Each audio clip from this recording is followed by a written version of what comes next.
Hello dear everyone, कैसे हो सब? बिल्कुल ठीक ठाक। तो देखिए, प्रैक्टिकल एग्ज़ाम जिन्हें भी ऑनलाइन देना है, जिनका बाकी है देने का, तो उनके लिए मेरे ये वीडियो उन्हीं के लिए है। देखिए यहाँ पे मैंने सिलेबस लिखा है, सीबीएसई का सिलेबस है ये 2020 से 2021 का। ठीक है, तो ये सिलेबस में 30 मार्क्स प्रैक्टिकल पे आना है आपको, समझ गए आप? तो प्रैक्टिकल वर्क तो चूँकि पूरे साल कोविड की वजह से स्कूल ओपन हो नहीं पाया, कॉलेज ओपन नहीं हुआ, जिसकी वजह से प्रैक्टिकल वर्क तो हुआ नहीं। तो अब बारी आई है कि ऑनलाइन मोड में एग्ज़ाम होगा, जिसमें एक्सटर्नल वाइवा लेंगे। वाइवा का मतलब होता है एक्सटर्नल, आपसे क्वेश्चन पूछेंगे, आप उसका आंसर करेंगे। अब पॉसिबिलिटीज़ क्या क्या होगी वो सुनिए ध्यान से।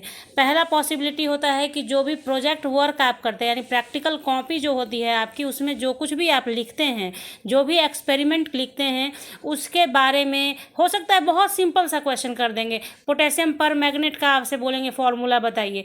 तो ऐसा नहीं है कि बहुत टफ क्वेश्चन आता है, ऐसा कुछ नहीं है।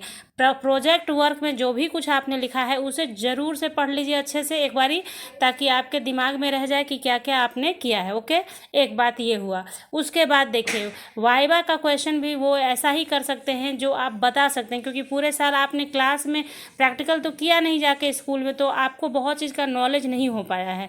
तो इसलिए जो आपके थ्योरी पेपर में भी कुछ ऐसे चैप्टर्स हैं जो प्रैक्टिकल के अकॉर्डिंग भी काम करते हैं, यानी प्रैक्टिकल में उसका यूज होता है। जैसे आपने थ्योरी पढ़ा, प्रैक्टिकल में उसको करते हैं आप, मतलब उसको असेस करते हैं। ठीक है, तो यहाँ पे कुछ क्वेश्चन का कलेक्शन मैंने किया है अभी, जिसमें आपको वॉल्यूमेट्रिक एनालिसिस से अगर आपको क्वेश्चन करते हैं एक्सटर्नल, तो क्या क्या पूछ सकते हैं वो देखते जाइए एक बारी। जैसे what is standard solution, normal solution या नॉर्मेलिटी क्या है, मोलालिटी मोलारिटी क्या है, acid base salt, acidity basicity, ये सब क्वेश्चन पूछा जा सकता है।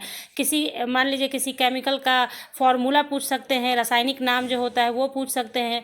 तो ये सब भी ध्यान में रखिए, आता है, इस टाइप का क्वेश्चंस करते हैं टीचर। ठीक है, और relation between normality, molarity, molecular weight, equivalent weight कुछ पूछ सकते हैं कि इक्विवेलेंट वेट क्या है, मॉलिकुलर मास कैसे निकालते हैं। मान लीजिए आपको दे दिया H2SO4, अब बोलेंगे इसका मॉलिकुलर मास बताइए।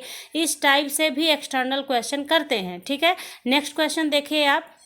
तो यहाँ देखिए, नेक्स्ट क्वेश्चन आप देखेंगे कि क्या है आपका, कि क्वेश्चन नंबर 6 मैंने लिखा है, आपको ध्यान रखिए। ये सब क्लास 10th में भी चूंकि आपने किया होगा कि by the front door of balance is close during winging. तो आंसर इसका यही है कि जो आप ब्रीदिंग करते हैं ना, वो उसका भी एरर आ जाता है, इसलिए वो बंद करके ही आप विंगिंग करते हैं। ठीक है, आंसर इन सारे का मैं PDF फॉर्म में आपको दे दूंगी डिस्क्रिप्शन बॉक्स में, वहाँ से भी आप देख लेना, अगर आपको पता है तो कोई दिक्कत नहीं। ठीक है, बस ये मैंने एक आपको आउटलाइन दिया है दिमाग में कि इस टाइप से क्वेश्चंस एक्सटर्नल कर सकते हैं, इसलिए घबराइए नहीं ऑनलाइन मोड में एग्जाम से। ठीक है, तो what is the principle of volumetric analysis, indicator आप लोग बहुत बार पढ़ चुके हैं। इंड पॉइंट क्या है, टाइट्रेशन वर्ड के बारे में बताइए, टाइट्रेशन क्या होता है, ये पूछ सकते हैं टीचर। ये सारा थ्योरी में भी आता है।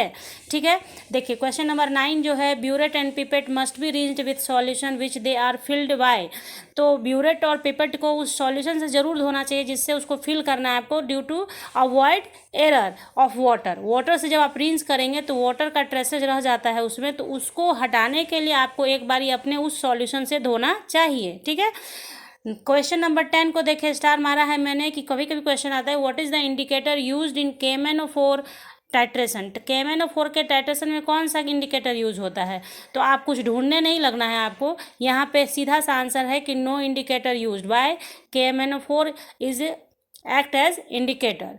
KMnO4 का कलर होता है अपना ही, वो इंडिकेटर के तरह बिहेव करता है। ठीक है, तो फिर देखिए यहाँ पे ये चीज़ हो सकता है कि ऑक्सीडेशन, रिडक्शन, ऑक्सीडाइजिंग पॉसिबिलिटीज़ है ये सारे क्वेश्चंस अक्सर एक्सटर्नल्स पूछते हैं। ठीक है, ऑक्सीडेशन क्या है, रिडक्शन क्या है, ऑक्सीडाइजिंग एजेंट, रिड्यूसिंग एजेंट, ये सब पूछा जा सकता है, क्योंकि जब बात रिएक्शन की होती है तो रिएक्शन में ऑक्सीडेशन, रिडक्शन वगैरह भी आता है, वो सब हो सकता है।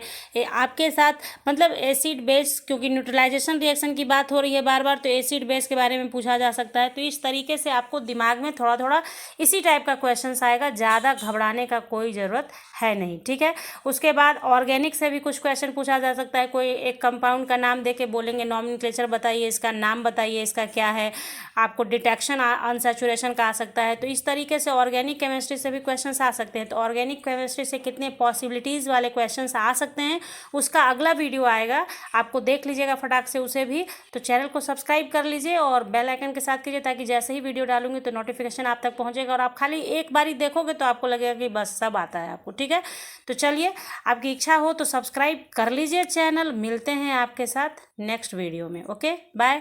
और हाँ, ये आपने कर लिया तो ये 30 मार्क्स बहुत अहम रोल प्ले करेगा आपके रिजल्ट में बच्चों।